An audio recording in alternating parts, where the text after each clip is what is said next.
дали комплексот на владата ќе остане во барок, ќе добие нов изглед или ќе се врати старото решение на доајенот на македонската архитектура Петар Муличковски.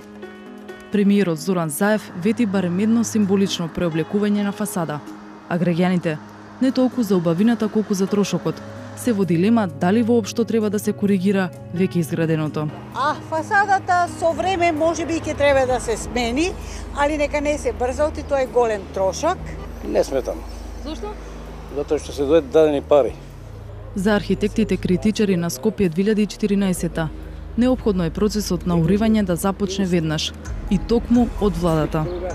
Ни една пара и ни еден напор не е презголемен за да на бисерите на културното наследство, архитектонско, им се врати првобитниот изглед и сјај. За екс-премиерот Груевски безбедноста била прашање од највисок приоритет.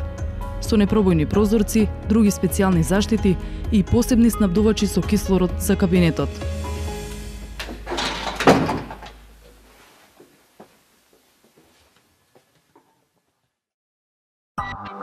Новиот владин состав на Илинденска број 2 ги отвори портите за граѓаните. Сега одблиску може да се видат и барокните лампи во дворот, столбовите и терасите, кои во владењето на Груевски беа забранета зона. Според базата на Бирн, новото руво на владата заедно со оградата чинело 17 милиони евра државни пари. Изработено е според проект на архитектите Жарко Чаушевски и Мартин Богатинов. Поради јавниот притисок да не се менува изгледот, барокното решение за владата беше протуркано како победничко на онлайн анкета, како избор на мнозинството граѓани што гласале. Процесот почна во 2012-та и заврши по 2 години. Новата власт, која како опозиција беше многу критична за Скопје 2014-та, е воздржана околу можноста за интервенции во проектот. Во настапот на јавниот сервис, Заев рече дека спомениците нема да се отстрануваат, но дека сака барем една фасада да се облече.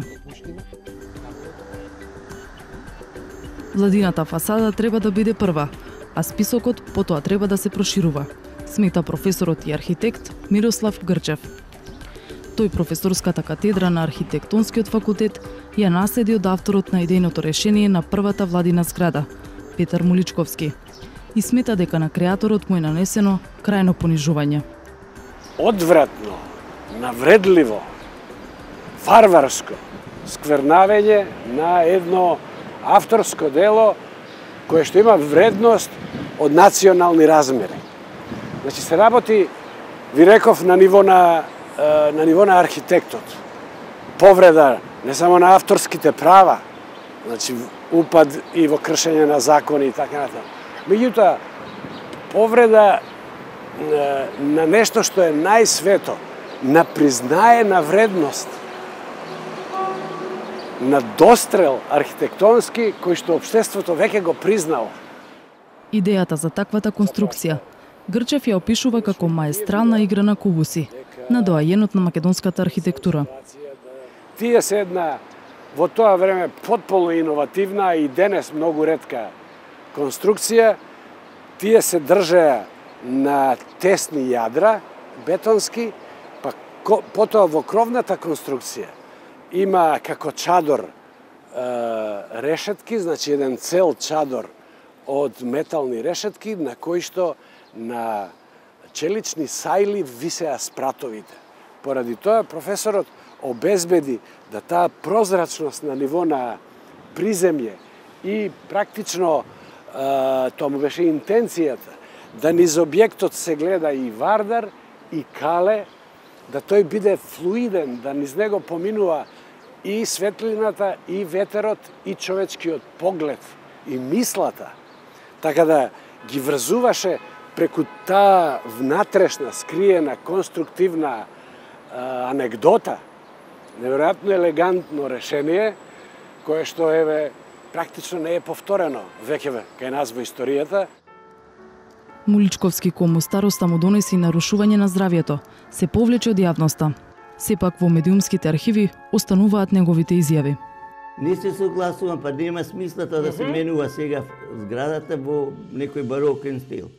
Видите, таа зграда е по моje, како автор ремек дело направено, затоа што тогаш беше како да ви кажам, оценета од жири комисијата, бидејќи беше дадена на конкурс, врвни стручњаци од Загреб, Лјубљански универзитет и Белградски универзитет ја оценија да таа треба да се прифати, да се гради таква зграда, која рекоја дека и со право на изведба на авторот. И така јас ви добив прва награда, тоа е за прв пат, како да ви кажам, доделена е на конкурс една награда во која се вели да ја се доделува прва награда со право на изведба на авторот. Тоа е прв случај да ми се даде да ја изведам. Сепак и покрај противењата на авторот, барокот ги покри коцките. Како пркос, останаа скандирањата на протестите во изминатиот период.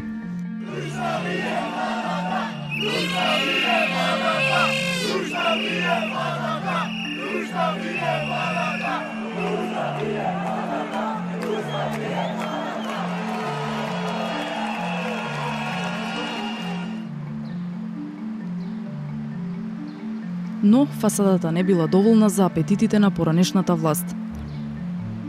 Освен луксузирањето со чуден вкус, за кој дознавме деновиве, впечатливи се специјалните безбедносни системи инсталирани во и околу премиерскиот кабинет.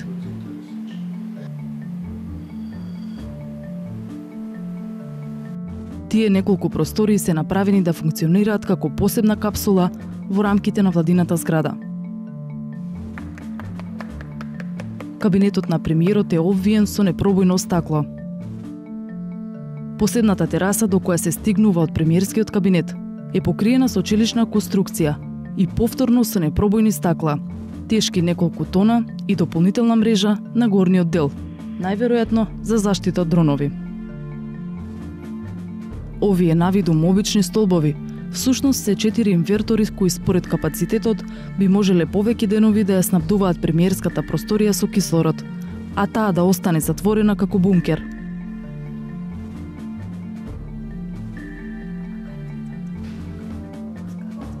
Екс-премиерот направил и посебен ходник и влез само за него до салата за владини седници. Таму пак вратите се со необична дебелина и тежина, со дури 5 опции за заклучување.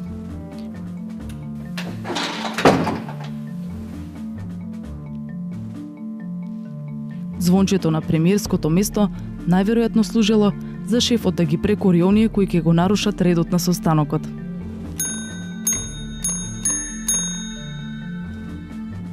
Но луксузот и реновирањето се ограничени само на коцката во која е сместен премиерскиот кабинет. Како контраст, вака запуштено изгледа старата сала за владини седници. Слично, нечепнати се и другите кабинети во другите коцки.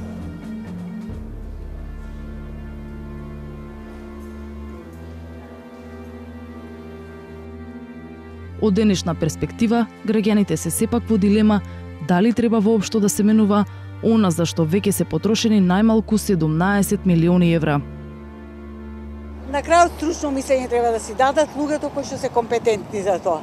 Инаку нам ни е добро што ги отворија вратите, што знаеме дека е владата на народот. Ви се допаѓа како изгледа вака лично? Не, никако.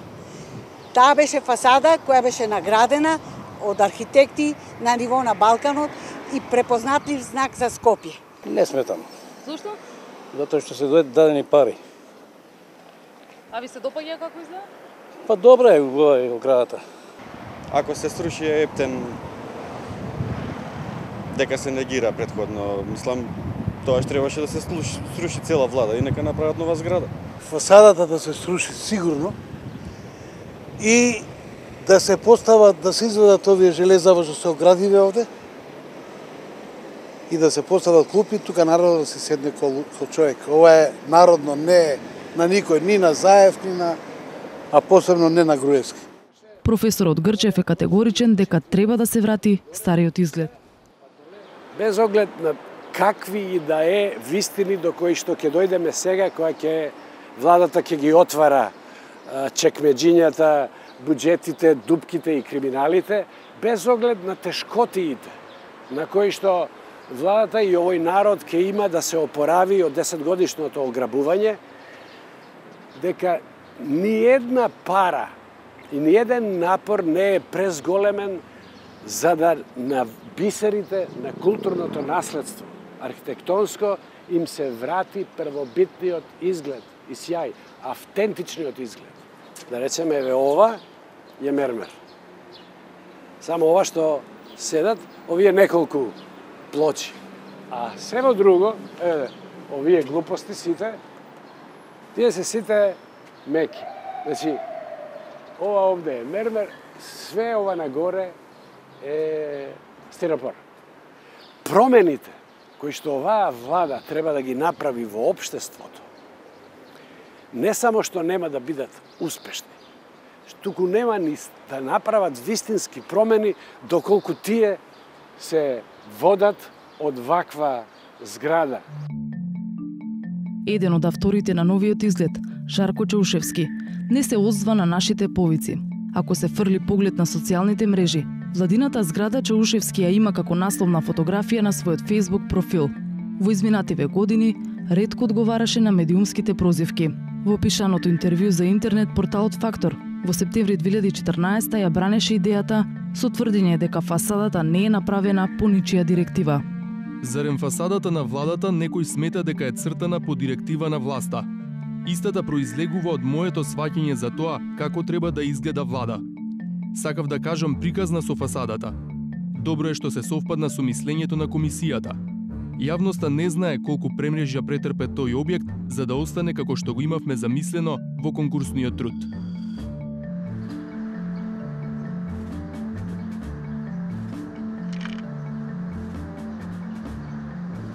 Што ќе надвладее кај новата власт и дали зградата на владата ќе го врати оригиналниот изглед? За одговор ќе почекаме. За сега погледот кон Белиот дворец на Линденска останува да посетува за тоа до каде може да оди човечкиот ум кога ќе обезбеди апсолутна власт.